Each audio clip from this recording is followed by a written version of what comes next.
PTTOR is a dominant downstream leader, yet the stock remained weighed down by market concerns. Whether the past underperformance will persist, will EV disruption kill OR, or the skepticism towards non-oil investment. But today, the market is missing on three key things. First, OR past underperformance was overfinished by cyclical stock losses. Second, fears of EV adoption are overblown. And third, non-oil growth engine remain overlooked. Therefore, our team initiated a buy recommendation with a target price of 16.8 and 17.5% upside from last Thursday closing price. In Thailand fuel market, risk profile differ by operating position. And for OR, operation starts from oil terminal and remain downstream to end customers as an oil marketer. The market is highly concentrated among its international operation. However, to simplify this, our team regrouped these units into two businesses of oil and non-oil. For oil business, it is OR backbone engine, contributing over 96% of total revenue. And in Thailand, the volumes are split by two. 60% of volumes coming from the commercial B2B demand, while the remaining come from its nationwide retail dominance under the dual run progress model. Next, non-oil business, delivering an impressive EBITDA of total 37% out of total EBITDA, despite a smaller revenue base than the oil business. The major contribution here is coming from Cafe and Maison, followed by its convenience stores, and the least contribution from the smaller investment. For our first investment thesis, we believe that OR is all punished by a cyclical stock loss, and with the oil price close to the bottom, the outlook is bright. Stock gain and loss is one of the main contributors to OR profitability, and this happens when OR buy the fuel in advance and sell it several days later at the current retail price. And in fact, it's the main driver to OR profitability. During 2024 alone, the stock loss likely suppressed the oil EBITDA by 30%. However, we're now at an inflection point. The past weakness will turn into future strength as oil price close to the bottom. The ex-refinery price, which is OR inventory cost, is already near its historical low of 15 baht when the refiners aggressively cuts its production. And also, we also see the potential upside for oil price. With the ongoing geopolitical concerns in several regions, the unexpected oil price upside is likely in the future. Also, the SPRC full maintenance will further support the ex-refinery price in the near term. And as the oil price rises to the normalized level, OR will benefit from stock gain and margin expansion. We expect the oil EBITDA margin to be at 2% over the next 5 years, which is 40 basis points higher than the floor in 2024. Moving on to the second thesis, we believe that the transition to EV is overfilled and will not significantly disrupt OR's total oil volume. People usually assume that OR is fully exposed to EV disruption, but in fact, retail only contributed to 40% of the total volume, and even under an aggressive EV adoption scenario, the impact on this retail volume remains limited. EVs will mainly replace gasoline passengers' car. However, 60% of OR retail volumes comes from diesel vehicles like trucks. These vehicles consume 20 times more fuel and are unlikely to be disrupted by EV in the foreseeable future. Any potential volume pressure is further mitigated by OR's leading position in the commercial segment, where demand is more predictable. This is well supported by OR's significant stake in Tabline, reinforcing its competitive mode and volume stability. Therefore, given the limited impact on retail volume and resilient commercial demand, we firmly believe that OR's total oil volume will continue to grow steadily at 1.1% CAGR going forward. Moving on to the third thesis, overlooked oil success. If investors think of OR, they might think of loss-making oil business. However, those non-oil investments contribute only 2% of total EBITDA. And even looking forward, the management are committed to refocus on core competency and strategically exit loss-making portfolio, uplifting EBITDA margin from 25% to 28%. So what market is overlooking right now? What is your downside for your worst case again? What is the risk-reward ratio compared to the base case scenario? In terms of DCF, in the worst case of our DCF, we show a little bit of an upside, and in that worst case, we assume a 0.95 in terms of gross profit per liter, which is 5% below the average gross profit per liter that OR would realize in a normalized basis. And we also assume 200 basis point lower volume growth and EBITDA CAGR of non-oil business going forward. And even under that scenario, OR still shows more than 10% upside and maintain a buyer accumulation. And in terms of the downside, it would take a very extreme assumption. For example, oil price going to zero in 2030 to constantly pressure the gross profit per liter, which is the most sensitive in terms of the valuation impact. And even in that scenario, you would need market share loss for Cafe Maison and other factors to turn this into a downside risk. Okay, is your recommendation. And how many percent of your target price derived from the oil business? How many? Yes. From the target price of 16.8 baht, 8.6 is oil business and 7.3 non-oil business. Okay. And this is based on that the truck is not going get electrified, right? The truck business is not going to get electrified. Right? You did not see you expect that you're not going to see the EV truck, right? Oh. Yes. So because the trucks, there is not the current technology is not enough to turn the trucks into the electric vehicle yet, because the trucks really requires a lot the massive fuel to run the vehicles and more EV in the foreseeable future. Any potential volume pressure is further mitigated by OR's leading position in the commercial segment, where demand is more predictable. This is well supported by OR's significant stake in Tapline, reinforcing its competitive mode and volume stability. Therefore, given the limited impact on retail volume and resilient commercial demand, we firmly believe that OR's total oil volume will continue to grow steadily at 1.1% CAGR going forward. Moving on to the third thesis, overlook non-oil success. If investors look at OR, they might think of loss-making non-oil business. However, those non-oil investments contribute only 2% of total EBITDA. And even looking forward, the management are committed to refocus on core competency and strategically exit loss-making portfolio, uplifting EBITDA margin from 25% to 28%. So what market is overlooking right now is the key driver of non-oil segment, Cafe Maison. Cafe Maison is operating in a growing market as Thailand out-of-home coffee market continue to expand, driven by urbanization, and even non-coffee market has grown rapidly in the past few years. Cafe Maison, as a market leader, are able to capitalize on this market growth as it has a wide network and a brand strength. But beyond this market growth, Cafe Maison itself has a continued growth runway driven by brand expansion. Based on our market penetration gap analysis, which classify province into city tiers and benchmark cafe density against comparable market peers, we estimate approximately 900 additional branches for potential expansion indicated under-penetrated upcountry market.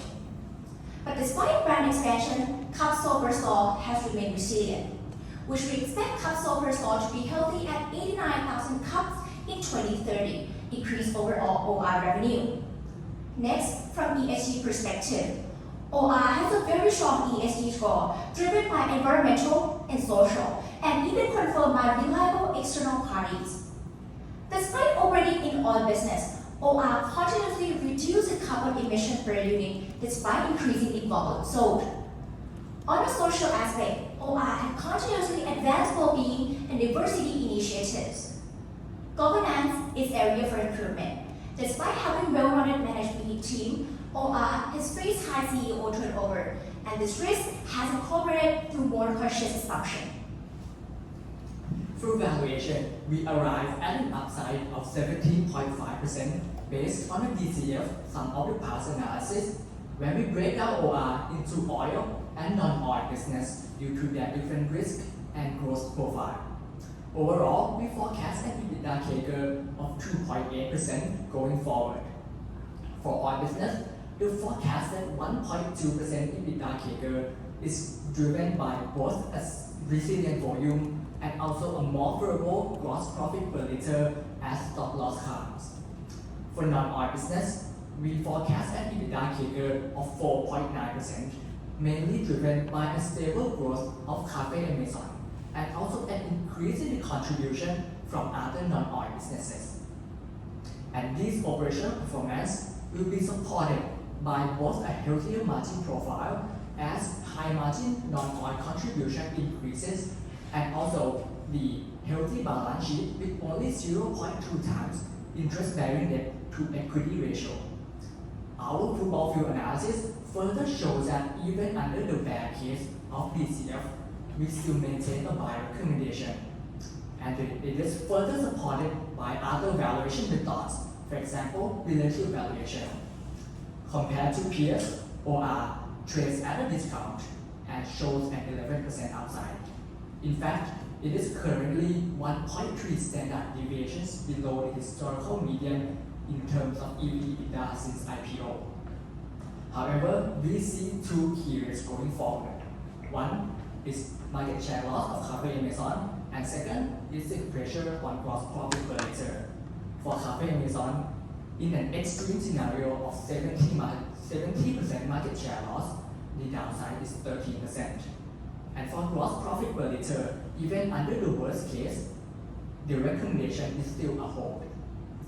It is further supported by the Monte Carlo and the sensitivity analysis, which shows the robustness of our target price against potential change in discovery or terminal growth. And from margin pressure to bright outlook, and from EV fear to volume resilience, non-oil doubt to non-oil success. The pessimism is unjustified, and it's time to buy the underappreciated backbone of Thailand. Thank you for your time, and we're open for Q&A. Our Cafe Amazon to grow quite significantly. Given the situation of coffee shops in Thailand, can you tell me where the growth is coming from? And do you know what happened to Cafe Amazon in Vietnam? So to address your first questions of the growth trajectory of Cafe Amazon, and the second part will be my colleague for the Cafe Amazon in Vietnam. Right? Okay, so the first one, the growth trajectory, we believe that it can grow driven by the brand expansion and also still can remain resilient in cup silver store. Even there's slightly competitor in the market, but still can move the cup silver store of Cafe Amazon that it can maintain their resilience and they can keep their sustained expansion track record. So that will be the growth trajectory of Cafe Amazon. So basically you think about the branch expansion to upcountry, right? Yes, as our analysis that we have did, we see that there's room around 900 additional branches for expansion in Cafe Amazon. And how about the customer purchasing power in upcountry? I think it must be lower pretty much than people here in Bangkok. Yeah, sure. So that we already take into account in our valuation, that we take into account in a very conservative forecast, where we forecast the assumed lower of cup silver saw, that we take into account of the mild utilization and also some lower of the purchasing power and also the rollout of smaller format. So at the end, we also take into account in that situation already. And for Cafe Amazon in Vietnam, the company has already exited that operation, but we see it as a positive impact because in terms of the share of profit of OR, it has rebounded by more than 300 million baht from this year compared to last year. And one of the contributing factor is lower.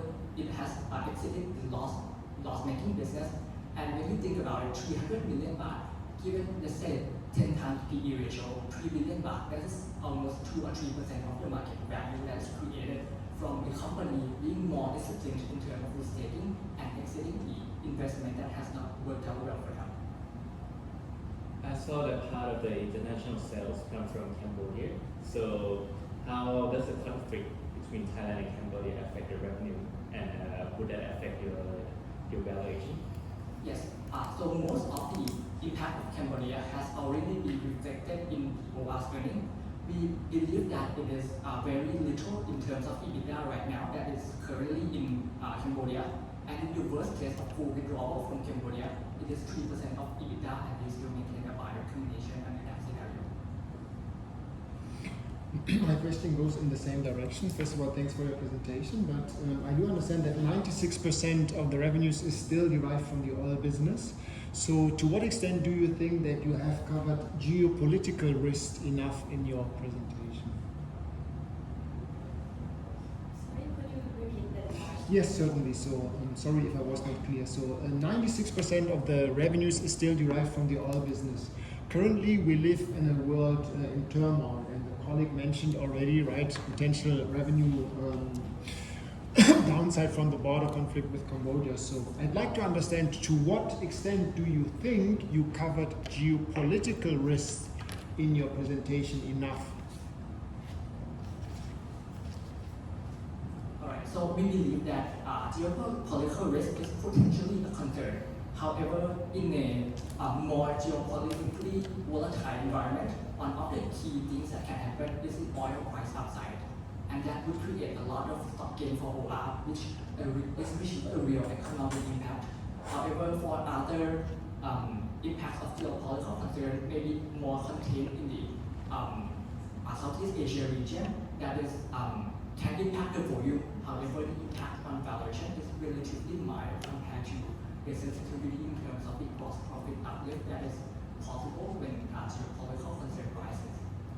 Okay, thank you. I want to touch on the corporate governance. Why OR has such a high CEO turnover? What happened to the company? So to answer this question, in the past 5 years, we see several turnover for CEO, and we have found the underlying reason is that the previous CEO has retired at the age of 60. And however, looking in the future forward, we see that the current CEO, which is Steve Tom, he's still not reaching his retired age yet, and it will take him 3 more years. So that's one thing that we see, at least in the 3-year future, the stability of the company will still be there. So you have the CEO that is going to work for another 3 years, but you forecast 10 years ahead. Why this guy is the right man for the job? So in terms of the governance, we believe the management team of OR and other companies in PTT Group in general are very experienced in their industry, and also they are, for example, the CEO is with a team of very experienced management team from a various background, and I think he truly has the capability to carry out both business, both the oil and gas. What did he achieve in the past? The current CEO.